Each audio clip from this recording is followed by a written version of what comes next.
عاوزينه يقرب من المرمى شويه.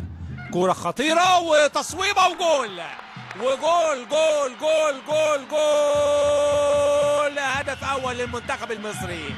الله، لسه بنقول حسني عبد ربه، ولما يمرجح رجله ويسدد الراجل مرجح رجله، لكن في ضربه ركنيه حاططها بالسنتيمتر. يا سلام عليك ولد، يا سلام على الموسيقار حسني عبد ربه. اتلعب في الناحيه العكسيه، ومروان محسن حاططها وساندها جميله جدا.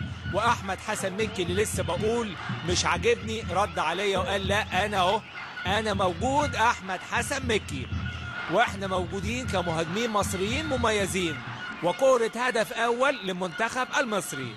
الله على التواجد الهجومي وعلى التركيز الهجومي وعلى العين الجميلة، العين المصرية لما يفتح عينه اهو احمد مكي، وحاططها في زاوية صعبة جدا لكن منتهى الاتقان، وتعلن بكورة هدف اول.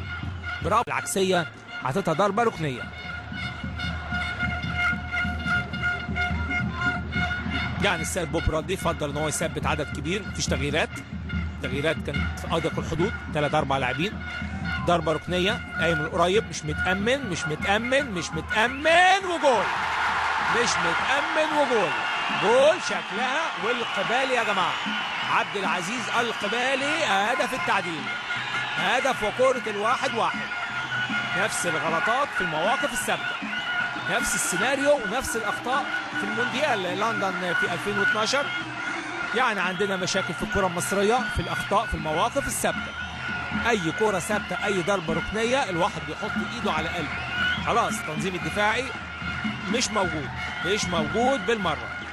والرقابه اثناء التحول من الثبات للحركه دايما يسبقونا. ادي الراجل رقم 6 سبق، ورقم 9 حط الراجل في جسمه وسدد هنا ومحدش منع التسديد.